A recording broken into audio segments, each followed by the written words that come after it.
अरहन्ताणं नमो अरहन्ताणं नमो अरहन्ताणं। ध्यान से हमारी अंतर की ज्योति प्रज्वलित होती है। समाधि से हमारे भीतर एक चैतन्य का प्रकाश फूटता है और वह प्रकाश जिसकी झलक बाहर के जगत में कभी उपलब्ध नहीं होती। अध्यात्म की साधना के क्षेत्र में दो शब्द बहुत चर्चित होते हैं, एक ध्यान और दूसरा समाधि। कुछ आचार्यों ने केवल ध्यान के द्वारा समूची साधना को प्रस्तुत किया और कुछ आचार्यों ने केवल समाधि शब्द के द्वारा समूची साधना का प्रतिपादन किया। कुछ आचार्यों ने ध्यान और समाधि दोनों का प्रतिपादन किया। हमारे सामने प्रश्न होता है, क्या ध्यान और समाधि एक है या दोनों में अंतर है? यदि अंतर है तो वह क्या है? कोई अंतर नहीं होता। समाधि के साथ ध्यान स्वयं आ जाता है और ध्यान में समाधि स्वयं आ जाती है। भीतर में जागने का जितना प्रयत्न, भीतर में जागने का जितना मनुष्य का प्रयास है या अनायास है, वह सारा का सारा समाधि है। जब जब आदमी भीतर में जागता है, चैतन्य का अनुभव करता है और जिस बिंदु से शुरू करता है उस बिंदु से लेकर और चरम बिंदु तक पहुंचता है, वह सारा का सारा समाधि है। भीतर में जागना ध्यान और भीतर में जागना समाधि, कोई अंतर नहीं होता। किंतु जब दोनों शब्द हमारे सामने आते हैं तो अंतर जानने की जिज्ञासा भी मन में जाग जाती है। सहज ही प्रश्न होता है, ध्यान और समाधि में भेद रेखा क्या है? अनेक आचार्यों ने वह भेद रेखा भी खींची है। ध्यान और समाधि के बीच एक भेद की रेखा है। समनस्कता ध्यान की स्थिति है।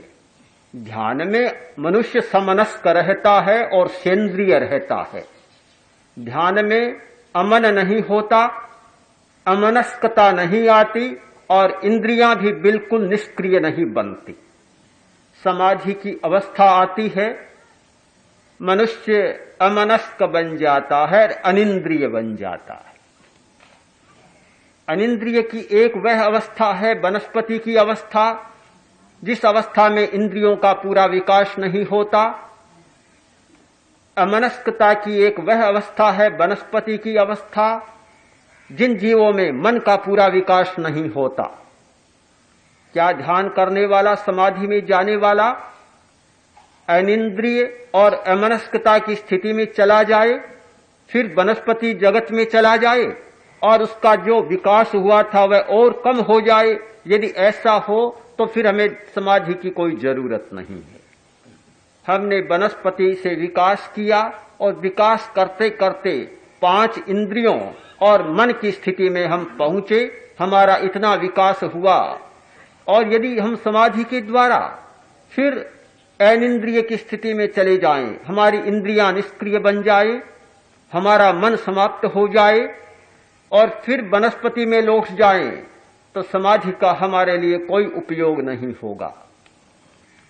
इसलिए जैन आचार्यों ने एक शब्द का चुनाव किया कि जब समाधि की अवस्था आती है, उसे न अनिंद्रिय कहा जाता और न इंद्रिय कहा जाता, किंतु एक तीसरे शब्द का प्रयोग करना होगा कि नो इंद्रिय नो अनिंद्रिय, न इंद्रिय और न अनिंद्रिय, दोनों अवस्थाएं भी समाप्त, इंद्रिय चेतना भी समाप्त और मन की चेतना भी समाप्त।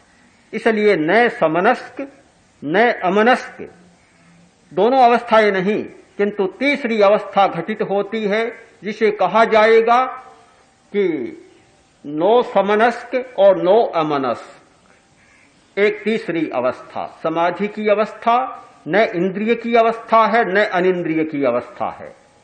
समाधि की अवस्था न मन की अवस्था है और न अमन की अवस्था है, किंतु समाधि की अवस्था मन और अमन दोनों से रहित एक तीसरी अवस्था है। पतंजलि ने, महर्षि पतंजलि ने समाधि की अवस्था के लिए एक शब्द का प्रयोग किया कि अर्थ निर्भास मात्र। जहां ध्येय छूट जाता है, ध्येय छूट जाता है, केवल ध्येय का निर्भास मात्र रह जाता है, कोरा अर्थ रह जाता है, आलंबन छूट जाता है, कोरा आभास मात्र शेष रह जाता है, वह समाधि की अवस्था है। गोरक्ष पद्धति में बहुत स्पष्ट भेद रेखा खींची है कि जब तक शब्द सुनाई देता है, इंद्रियों के विषय आते रहते हैं, संकल्प विकल्प आते रहते हैं, सूक्ष्म हो जाते हैं फिर भी आते रहते हैं, वह ध्यान की अवस्था है। और जब शब्द आदि सारे समाप्त हो जाते हैं, न बाहर का शब्द और न भीतर का शब्द, न कोई बाहर की आवाज सुनाई देती और न भीतर में कोई शब्द काम करता। संकल्प के लिए शब्द जरूरी है, यदि भीतर में शब्द नहीं होगा तो संकल्प नहीं उठेगा, भीतर में शब्द नहीं होगा तो कोई विकल्प नहीं उठेगा। ये संकल्प और विकल्प तब भी उठते हैं जब भीतर के शब्द काम करते हैं। जब बाहर के शब्द काम करते हैं तब तक तो ध्यान की अवस्था भी पूरी घटित नहीं होती, किंतु ध्यान जैसे जैसे सूक्ष्म बनता है, चेतना जैसे जैसे सूक्ष्म बनती है, वैसे वैसे बाहरी विषयों में भी परिवर्तन आता जाता है। जो व्यक्ति ध्यान की गहराई में नहीं जाता, वह आंखें बंद करके बैठता है और ध्यान करने के लिए बैठता है तो भी कोई शब्द सुनाई दिया, शब्द भी सुनेगा और शब्द के अर्थ में लग जाएगा, चिंतन में लग जाएगा, सोचेगा कि क्या कहा क्या कहा, सारी स्थिति उसमें चली जाएगी। ये शब्द बड़े भुलावे में डालने वाले होते। इंद्रियों का एक क्रम है, विकास का क्रम है, स्पर्शन, रसन, घ्राण, चक्षु और श्रोत। इस क्रम से इंद्रियों का विकास हुआ है। वनस्पति में, स्थावर जीवों में केवल एक स्पर्शन इंद्रिय की चेतना जागती। द्विंद्रिय जीवों में, जिन्हें दो इंद्रियां उपलब्ध होती है, उन्हें स्पर्शन और रसन की चेतना जागती है, जीव की चेतना और जाग जाती है। जिनमें तीन इंद्रियों का विकास होता है, उनके घ्राण इंद्रिय और जागती है। चार का विकास होता है, उन्हें चक्षु इंद्रिय और जागती है। और पांच का होता है तब शब्द चेतना जागती है। यह है इंद्रियों का विकासक क्रम। किंतु साधना की दृष्टि इससे ठीक उल्टी होती। साधना की दृष्टि में उल्टा चलना होता है, क्योंकि मनुष्य को सबसे ज्यादा प्रभावित करते हैं शब्द और रूप। ये सबसे ज्यादा प्रभावित करते हैं। मनुष्य शब्द से सबसे ज्यादा प्रभावित होता है और फिर रूप से ज्यादा प्रभावित होता है। इसलिए ध्यान करने वाले व्यक्ति को शब्दों से बचना होता है और रूपों से बचना होता है। मुनि ध्यान कर खड़े थे और ध्यान का अभ्यास कर रहे थे। एकांत में जंगल में खड़े थे, पेड़ के नीचे। राजा श्रेणिक अपने सैन्य के साथ, साज सज्जा के साथ भगवान महावीर के पास जा रहा था। आगे आगे कुछ कर्मचारी चल रहे थे। एक व्यक्ति जो सबसे आगे चल रहा था, देखा मुनि ध्यान करके खड़ा है। देखा, और दुनिया का स्वभाव होता है कि बिना मतलब ही एक ढेला फेंक देना, यह आदमी का बहुत स्वभाव होता है। कोई प्रयोजन नहीं होता, पर ढेला फेंकने में बड़ा रस होता है। चलते चलते उसने एक ढेला फेंक दिया, बोला ध्यान करके खड़े हो, राज्य को छोड़ आए, पता नहीं पीछे क्या हो रहा है। शत्रुओं ने आक्रमण कर दिया, लड़का बेचारा छोटा है, पीछा जा रहा है, राज्य जा रहा है। क्या हुआ? राज्य को छोड़कर खड़े हो गए। कुछ ऐसे शब्द कहे। एक और मुनि आत्मध्यान में लीन थे, चैतन्य के अनुभव में लीन थे, किंतु जैसे ही शब्द कानों में घुसे, ध्यान तो छूट गया और शब्दों में उलझ गए। सोचा मेरे राज्य पर आक्रमण किया है, जिस राज्य को छोड़ आए कहाँ रहा मेरा राज्य, किंतु शब्दों का यह मोहजाल होता है, उलझ गए।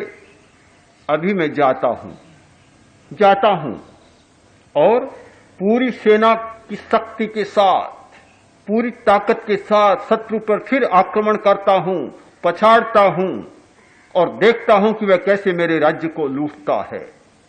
ऐसी स्थिति में चले गए कि ध्यान तो छूट गया, ध्यान तो लगा रहा, पर आत्मा का ध्यान तो छूट गया और युद्ध का ध्यान सारे मस्तिष्क में चक्कर काटने लगा। शब्द बहुत प्रभावित करते हैं, इसीलिए ध्यान की साधना करने वाले व्यक्ति को सबसे पहले शब्द पर विजय पाने की जरूरत होती है।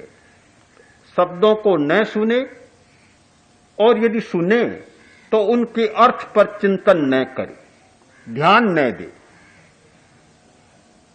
आया गया कर दे। कानों में पड़ा और गया, कानों में पड़ा और गया। ऐसे लगता है जैसे कान में आना शब्द का काम है और उस पर ध्यान न देना ध्यान करने वाले का काम है। किंतु ध्यान में यह स्थिति नहीं बनती कि शब्द कानों में न आए और हमारे मस्तिष्क को झंकृत न करे। होता है, सुनाई देता है और मस्तिष्क झंकृत होता है। किंतु जब तन्मयता की स्थिति बनती है, एकाग्रता प्रगाढ़ होती है, जैसे जैसे एकाग्रता प्रगाढ़ होती है, घनीभूत होती है, फिर शब्द सुनाई भी नहीं देता। समाधि की अवस्था में जो चला जाता है, कितना ही शब्द हो उसे कोई पता ही नहीं चलता कि कुछ हो रहा है। चाहे नगाड़ा बजा दिया जाए और चाहे जेट विमान कानों के पास से चला जाए, कोई फर्क नहीं पड़ता।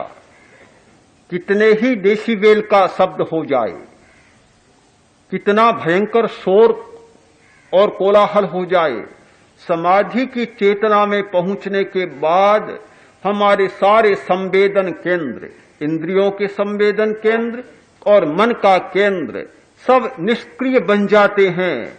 कोई भी शब्द सुनाई नहीं देता, न बाहर का शब्द सुनाई देता और न भीतर का शब्द जागता, दोनों समाप्त हो जाते हैं। इसीलिए इस अवस्था को कहा गया है कि संकल्प नाश, जहां सारे संकल्प समाप्त हो जाते हैं। यह ध्यान और समाधि का अंतर है कि ध्यान में इंद्रियों के विषय सामने आते रहते हैं, बाहर के भी आते रहते हैं और भीतर के भी आते रहते हैं। किंतु समाधि की अवस्था में न बाहर के विषय आते हैं और न भीतर के विषय आते हैं। हमारी चेतना सर्वथा निरालंब हो जाती है, विषय शून्य हो जाती है। ये विषय शून्य चेतना, केवल चैतन्य का अनुभव, यह है समाधि की अवस्था, जब केवल चैतन्य का अनुभव होता है और कुछ भी नहीं होता। चैतन्य के सिवाय कुछ भी नहीं होता। सब समाप्त हो जाते हैं। यह समाधि की अवस्था है और इस अवस्था में जो पहुंच जाता है वह अंतर के अनुभव में ही पहुंच जाता है और इसी का नाम है आत्मानुभव, स्वानुभव, चैतन्य का अनुभव, आत्मा का साक्षात्कार या परमात्मा का साक्षात्कार।